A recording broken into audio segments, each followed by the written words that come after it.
এতেকাফের মূল উদ্দেশ্যটা যদি বলে থাকি যে অন্তরকে পবিত্র করে আল্লাহমুখী করবার জন্য, অন্তরটাকে পরিচ্ছন্ন করবার জন্য, আল্লাহর জন্য নিজেকে সপোর্ট করে মসজিদে নিজেকে আবদ্ধ করা। আল্লাহ রাসূল সাল্লাল্লাহু আলাইহি সাল্লাম মৃত্যু পর্যন্ত এতেকাফটা ছেড়ে দেন নাই, এবং সাথে সাথে তার স্ত্রীগণ যারা ছিলেন তারাও এতেকাফ করেছেন।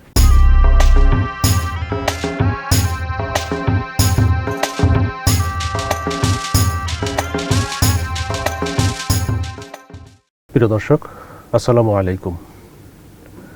পবিত্র মাহে রমজান উপলক্ষে দৈনিক নয় দিগন্তের নিয়মিত আয়োজন রামাদান দিগন্ত অনুষ্ঠানে আপনাদেরকে স্বাগত জানাচ্ছি। আমি মুস্তাফিজুর রহমান। আজকের আলোচনার বিষয় ইতেকাফ। এ বিষয়ে আলোচনার জন্য আজ স্টুডিওতে আছেন নিবরাস মাদ্রাসার সম্মানিত অধ্যক্ষ শায়খ মোহাম্মদ মুহতাসিম বিল্লাহ মাক্কি। আসসালামু আলাইকুম, আপনাকে স্বাগত জানাচ্ছি আমাদের আজকের অনুষ্ঠানে। ওয়ালাইকুম আসসালাম ওয়া রাহমাতুল্লাহি ওয়া বারাকাতুহু ওয়া জাযাকুমুল্লাহু খায়র, বারাকাল্লাহু ফিকুম। জি মোহতারাম, রমজানের একটি গুরুত্বপূর্ণ বিষয় হচ্ছে এতেকাফ। আজকে আমাদের আলোচনার বিষয় এই এতেকাফ নিয়ে। এতেকাফের পরিচয় কি, এতেকাফের উদ্দেশ্য, রাসূল সাল্লাল্লাহু আলাইহি ওয়াসাল্লাম এতেকাফ করেছেন কিনা, এতেকাফ অবস্থায় কি করা যাবে, কি করা যাবে না, কি করলে এতেকাফ নষ্ট হবে, মহিলাদের এতেকাফ ইত্যাদি আরও অনেক কিছু বিষয় নিয়ে আজকে আলোচনা করব। তো যদি আমাদেরকে এই ইতেকাফের গুরুত্ব বা কেন ইতেকাফ এখান থেকে শুরু করতেন আপনি। বিসমিল্লাহ ওয়া সালাতু ওয়াস সালামু আলা রাসূলিল্লাহ ওয়া আলা আলিহি ওয়া সাহবিহি ওয়া মান ওয়ালাহ ওয়া বা'দ। রমাদান দিগন্ত অনুষ্ঠানে সম্মানিত দর্শক শ্রোতা মণ্ডলীকে আপনার পক্ষ থেকে, আপনার মাধ্যমে আন্তরিক কৃতজ্ঞতা এবং মুবারকবাদ জ্ঞাপন করছি। সাথে সাথে নয়া দিগন্ত কর্তৃপক্ষকে আন্তরিক কৃতজ্ঞতা জানাচ্ছি যে পবিত্র রমাদান মাসে ইসলামের সুমহান বাণীটাকে মানুষের কাছে, মানুষের কর্ণকুহরে পৌঁছে দেবার জন্য যে চমৎকার উদ্যোগ, সেটা নিঃসন্দেহে প্রশংসনীয়। আল্লাহ নয়া দিগন্তের এই উদ্যোগকে কবুল করুন। আপনি চমৎকার একটি বিষয় আমাদের কাছে উপস্থাপন করেছেন, যেটি হচ্ছে, যেটা আমাদের কাছে পরিচিত এতেকাফ নামে। দেখুন, মানুষ, আল্লাহ রাব্বুল আলামিন আমাদেরকে সৃষ্টি করেছেন মানুষ হিসেবে, এবং আর একটি নিয়ামতের দিয়েছেন আমাদেরকে। সেই নিয়ামতটি হচ্ছে ইমানের নিয়ামত। তার মানে হচ্ছে আমরা মুমিন। মুমিনদের ইমানটাকে সতেজ করবার জন্যে, চাঙ্গা করবার জন্যে, উজ্জীবিত করবার জন্যে, এটাকে আল্লাহমুখী করবার জন্যে যেই অনন্য এক হাতিয়ার আল্লাহ আমাদের কাছে দিয়েছেন, আমাদেরকে দিয়েছেন, সেটা হচ্ছে এতেকাফ। এতেকাফের মাধ্যমে মুমিনের ইমানটাকে সতেজ করা যায়, চাঙ্গা করা যায়, উজ্জীবিত করা যায়, এবং এটাকে নতুনভাবে সামনের দিকে এগিয়ে নিয়ে যাওয়ার চেষ্টায় নিজেকে সেখানে যুক্ত করা যায়। প্রথমেই প্রশ্ন আসতে পারে, এতেকাফটা কি, এর গুরুত্বের কারণটা কি? এতেকাফটা হলো, এতেকাফ মূলত একটা আরবি শব্দ। এটা আকফুন মূল ধাতু থেকে এখানে এসছে। এর বাংলা আবিধানিক পরিভাষা হলো যে নিজে অবস্থান করা, কোনো জায়গায় নিজেকে আঁকড়ে রাখা, কোনো জায়গায় নিজেকে আটকিয়ে রাখা, একটা জায়গায় দৃঢ়স্থিরভাবে আবদ্ধ করে রাখা। এটা এর আবিধানিক অর্থ আমরা বলতে পারি।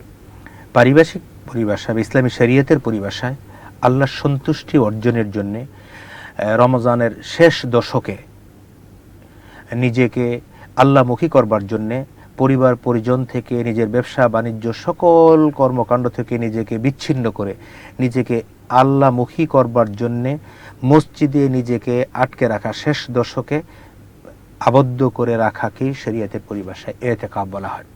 পবিত্র কালামে হাকিমে সূরা বাকারার মধ্যে দুটো আয়াত রয়েছে, যেটার মধ্যে আমরা পেয়ে থাকি যে ওয়ালা তুবাশিরুহুন্না ওয়া আনতুম আকিফুনা ফিল মাসাজিদ।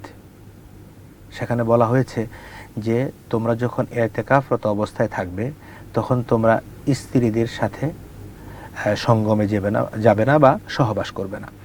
এটা কোরআনের একটা আয়াত দ্বারা আমাদের কাছে সুস্পষ্ট। অপর আয়াতে আছে ও আনতুম আকিফুনা ফিল মাসাজিদ, যেমন আছে অপর আয়াতে ওয়াহিদনা ইলা ইব্রাহিমা ওয়া ইসমাঈল আন তাহিরা বাইতিয়া লিত-তাইফিনা ওয়াল আকিফিন,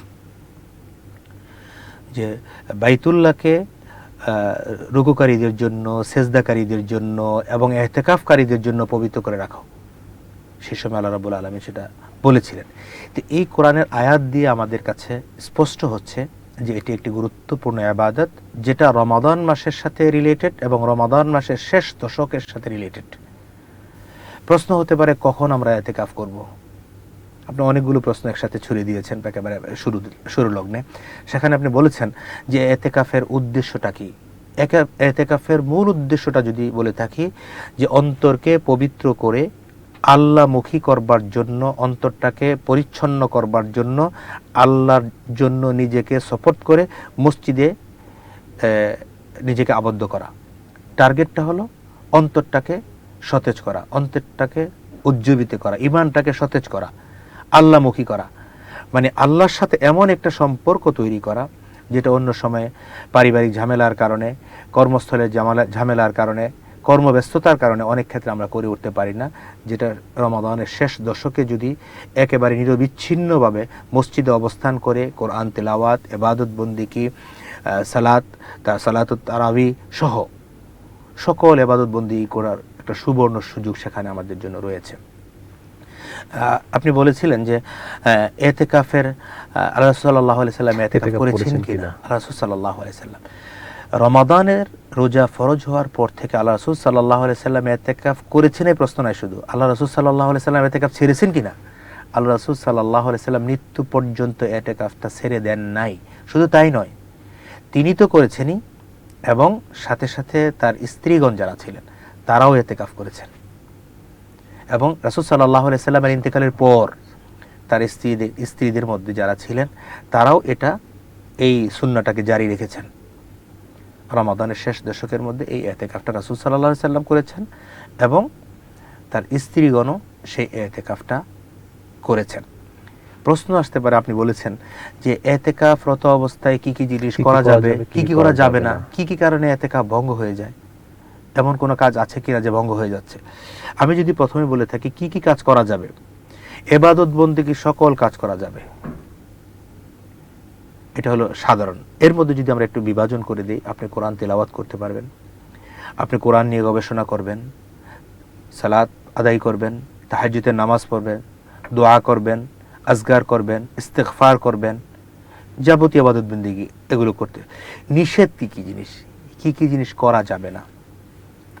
এক নম্বর হলো যে আপনি মসজিদের মধ্যে আছেন, মসজিদে যদি আপনি মসজিদ থেকে বিনা প্রয়োজনে বেরিয়ে যাচ্ছেন, আপনার ইতিকাফ নষ্ট হয়ে যাবে। প্রিয় দর্শক, আজ এ পর্যন্তই। আগামী পর্বে আবার দেখা হবে আপনাদের সাথে অন্য কোনো বিষয় নিয়ে। আল্লাহ হাফিজ, আসসালামু আলাইকুম।